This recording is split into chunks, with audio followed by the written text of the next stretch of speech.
og skýð, já, gjör svo vel. Já, góðan daginn aftur. Þá erum við ætlum við Anja að fjalla námskeið sem við héldum í samstarfi við Sveitarfélagið Höfn og Hornafirði og starfsrannsókn sem við unnum á námskeiðinu. Nú, bakgrunnurinn fyrir þetta verkefni í raun og veru komin af því að það hefur verið skortur á menntuðum kennurum á ýmsum svæðum á Íslandi og auk þess heilmikill kostnaður og erfitt aðgengi fyrir kennara af landsbyggðinni til að komast í starfsþróun og endurmenntun sem flestur fer fram í stóru háskólum í Akureyri og í Reykjavík. Og úr þessu varð til svona sameinað átak kennaramenntunarstofnana og sveitarfélaga til að tryggja aðgengi allra nemenda gæðanámi í heimaskóla með því að efla þá starfsmenntun. Námskeiðið, við segjum ykkur aðeins frá því, að þá tókum við Anja að okkur að kenna þetta námskeið sem við kölluðum þróun náms og starfs fyrir menntun fyrir alla. Þetta 10 eininga stað- og fjarnám sem var beint að öllum starfsmönnum skólans á Hornafirði. En þátttakendur voru líka nokkrir kennarar frá Djúpavogi og síðan nokkrir kennarar af leikskólanum á Höfn. Tilgangurinn með námskeiðinu var að þátttakendur kynni sér nám og starfi í skóla og samfélagi fyrir alla og nýti þekkingu sína til að greina þarfir í starfsumhverfinu sínu og þróa sitt eigið starf. Og við lögðum sérst upp með það að fólki væri að gera rannsókn á starfinu sínu, að reyna að finna eitthvað í sínu eigin starfi sem það vildi vinna með og þróa frekar. Og jafnframt að gera við ráð fyrir því að þáttakendur á námskeiðinu myndi mynda svona lærdómssamfélag þar sem þeir læra saman og styðja hvern annan í að þróa skólastarf og skólabrag. Markmiðið með rannsókninu okkar var síðan að kanna hvernig við gætum skipulagt svona starfsþróunar námskeið, menntun fyrir alla í gegnum fjarnám fyrir svona fjölbreyttan hóp þáttakenda sem voru þá allir starfsmenn grunnskólans, alveg frá skólastjóra og inn í eldhús og bókasafnið og ritara og allir. Og rannsóknarspurningin sem við lögðum af stað með var hvernig hægt að sníða fjarkennslunámskeið sem viðheldur áhuga á virkni þáttakenda og hvetur þá til breytinga á eigin starfi. Nú, Anja? Já, við notuðum alls konar hugmyndafræði til að hjálpa okkur við að svara rannsóknarspurningunni. Við skoðum meðal annars nám fullorðinna og þá þætti eins og innri og ytri áhugahvöt, hvernig reynsla og þarfir fullorðinna hafa áhrif á námið þeirra og líka það að námið þarf að vera þannig að það nýtist þeim hvort sem það í lífi eða í starfi og leitir til frekari starfs- eða lífsánægju. Síðan skoðuðum við einnig starfsþróun og hvaða leiðir geta kennarar, starfsmenn, stjórnendur nýtt til að þróa hæfni og vinna við fjölbreyttan nemendahópa. Og síðan faglega forystu og hlutverk stjórnenda í að skapa aðstæður bæði fyrir faglega umræðu, aðstæður fyrir þróun starfsmanna og líka það hvernig stjórnendur þurfa að þekkja vel starf kennara og starfsmanna sem vinna í skólanum. Við tókum einnig menntun fyrir alla sem bæði Hafdís og Samuel hafa rætt áðan og skoðuðum sérstaklega alltaf honum náms, hvernig hægt að skapa bæði umhverfi og hafa nám og kennslu þannig að hún hófdar til alla og svarar þörfum allra nemenda, meðal annars með því að bjóða upp á fjölbreyttar kennsluhættir og leiðsagnar nám. Eins og Edda nefndi þá þetta starfsendaransókn sem ennþá í gangi, en þátttakendur vorum við, kennarar á þessu námskeiði og rannsakendur og síðan nemendur á námskeiðinu. Og það var fjölbreyttur hópur, það voru kennarar sem tóku námskeið til eininga, síðan kennarar sem tóku námskeiðið ekki til eininga og síðan aðrir starfsmenn skólans og svo stjórnendur. Við söfnuðum fjölbreyttum gögnum, meðal annars verkefni nemenda eins og sjálfsmat þeirra. Við skoðuðum fundargerðir, dagbókarfærslur okkar en líka tölvupóstasamskipti bæði milli okkar Eddu en líka við skólastjóra og einnig umræður inn á Teams og raunveruleika.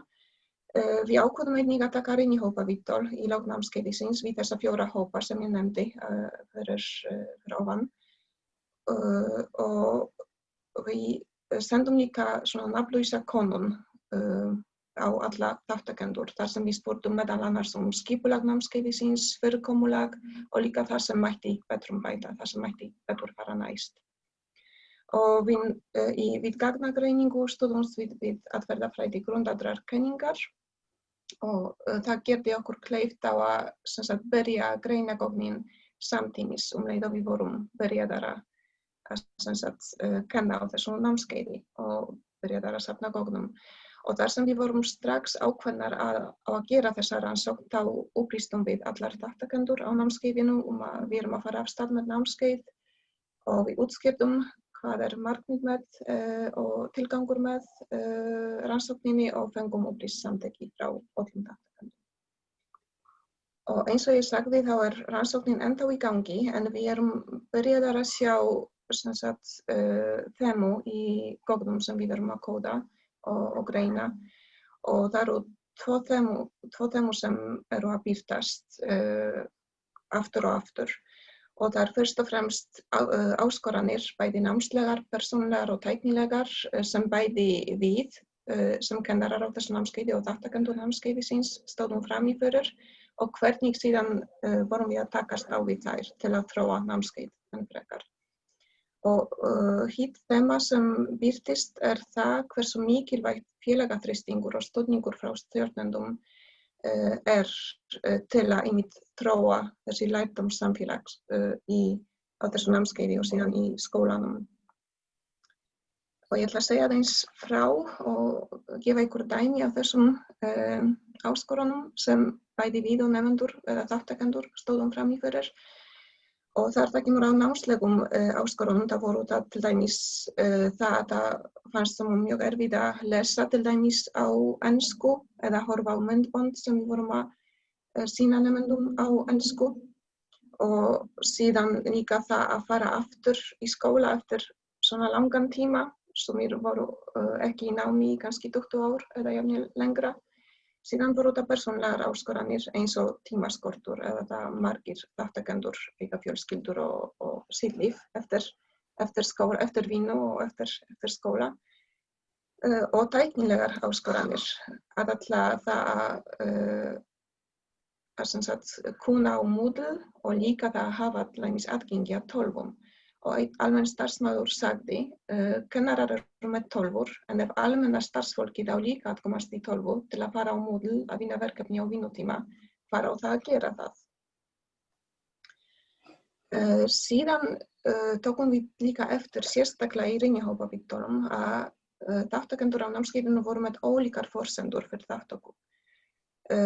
Sumum finnst þau vera jafnvel pínd til að taka þátt. Þau voru ekki beint með áhuga á þessu námskeiði eða þá kannski hafa takið svipað námskeið í háskólanum fyrir einhverjum árum síðan og fannst þeir þurfa ekki að heyra neitt meira menntun fyrir alla.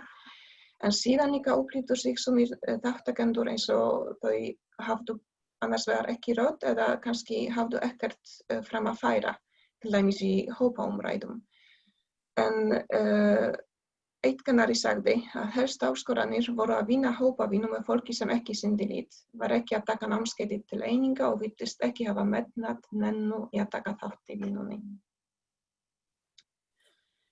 En á sama tíma sáum við að það var bara mjög mikið félagaþrýstingur sem skapaðist á þessu námskeiði sem var mjög hjálplegt fyrir okkur að við vorum í raun langt í burtu og við vissum ekki hvað var að gerast í skólanum, þar við vorum ekki kannski í staðlotum.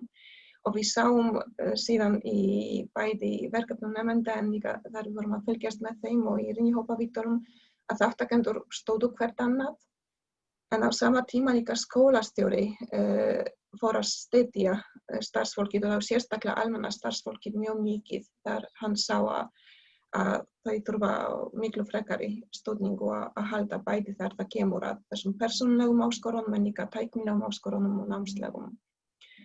Og þau voru allir hvattir til að gefast ekki upp. Og einn kennari sagði mér að það var heilmikið átak fyrir mig að fara aftur í nám eftir 16 ára hlé og var ég sagt best að segja nokkrum sinnum við að gefast upp. En þar sem ég var í samstarfi við samstarfskonu mína fannst mér ég ekki geta skilið hana eftir eina með verkefnin okkar. Og það sem var í mig að gerast á þessu námskeiði var að við sáum að þátttakendur smá saman sáu sig sem svona fagmenn í starfi, hvort sem þau voru almenn starfsmenn eða kennarar eða stjórnendur. Og einn almenn starfsmaður sagði að mín skoðun sú að ég með starfið mitt meira kannski heldur en ég gerði áður. Ég skipti bara dálítið máli. Við erum öll nauðsynleg þar sem við erum. Og sömuleiðis hafði þessi námskeið og það að vinna verkefni saman áhrif á bara hópinn í heild. Og kennarinn sagði, vinnan í vetur búin að efla samvinnu og opna möguleika og frekari samstarfi í framtíðinni. Nú erum við búin að gera þetta einu sinni, eitthvað sem við höfum talað í mörg ár og það var auðveldara að taka upp þráðinn og halda áfram.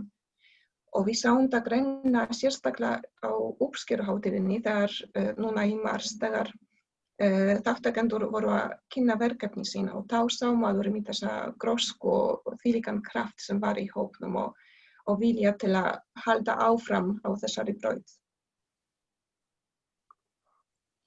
Já, afsakið.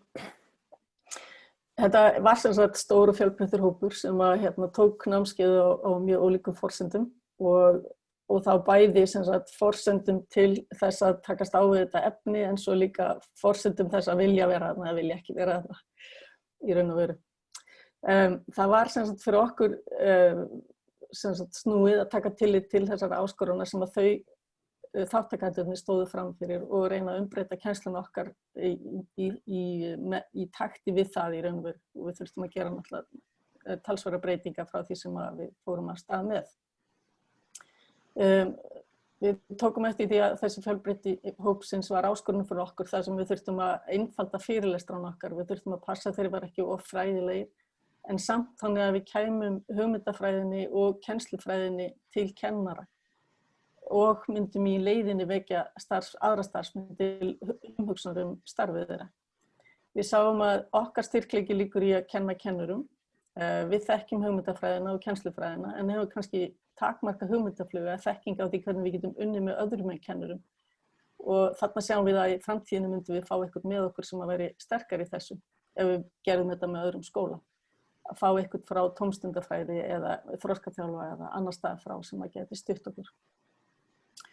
Að viðhaldna virkni og áhuga allra þáttakenda fór í raun og veru í þann farveg að skólastjórinn tók að sér starfsfólkið vegna þess að það hafði ekki aðgang að tölvu og fann sig ekki hafa þekkingu að vinna í tölvunni. Og hún vann með þeim reglulega, sem sagt hitti þau bara á fundum reglulega og fór með þeim yfir það sem við höfum kannski verið að ræða í tímunum og þau verkefni sem við höfum lagt svo fyrir. Nú að tryggja að engin þáttakandi væri útilokaður snýrist að allir væru virkir á einhvern hátt en það sem við fundum var að sumir upplifðu sig sem valdalausa og þeir hefðu ekki til málanna að leggja eða þeir mætti ekki hafa skoðun á málunum eða þeir voru neikvæðir gagnvart því að vera settir á námskeið og vildi ekki vera með. Og þetta var svona ein áskorun fyrir okkur sem að við fundum líka var svolítið flókið fyrir okkur að taka á þegar við vorum ekki á staðnum til dæmis. Við vorum að reyna til dæmis að vera með svona blandaða umræðuhópa þegar við vorum með beina kennslu þar sem að við vorum staddir í Stakkahlíð en þau voru náttúrulega bara saman í sal á Höfn og báðum fólkum að skipta sér í ákveðna hópa þannig að það væri blandaðir hópar og svo heyrðum við í gegnum tölvuna, sitjum við ekki bara eins og við erum, þannig að Já, og það náttúrulega spurning hvernig satt fólkið, var það blandaðir hópar eða satt fólkið eftir því hverju voru að vinna saman og svo framvegis. Þannig að við höfum svona takmarkun náttúrulega vald á þessu að sjálfsögðu. Nú að tryggja áframhaldandi starfsþróun má segja hafi tekist af því í kjölfarið á námskeiðinu fékk skólastjórinn annan námskeiðin í skólan þar sem hafa farið að vinna með teymisvinnu og til þess að efla lærdómssamfélagið. Nú þessi hópþrýstingur eða félagaþrýstingur skiptir miklu máli og þessi innri stuðningur sem fólki fékk. Það var nefnilega snúið að vera í fjarnámi og vera að kenna hópi sem þú ert ekkert í sterkum tengslu við. Og það skipti sköpum fyrir okkur að fólki var að styðja við hvort annað og var hvatt til að mynda þessi lærdómssamfélög til að vinna saman að verkefnum. Og við fundum svo að samstarf okkar við skólastjórnendur var mjög mikilvægt til að halda námskeiðinu gangandi. Vegna þessa takmarkaðu tilfinningu sem við höfðum fyrir því hvað var að gerast í skólanum sem að við heyrðum svo náttúrulega bara betur þegar við fengum fólki til dæmis í rýnihópaviðtali. Og það eins og Anja sagði og það kom okkur einmitt mjög ánægjulega á óvart í raun og veru af því að uppskeruhátíðin þegar fólk fór að segja frá verkefnum og þessum rannsóknum sem það var að gera á starfinu sínu og breytingar sem voru að gera á starfinu sínu. Það voru virkilega flott verkefni og lifavonandi ennþá. Takk fyrir okkur. Já, þá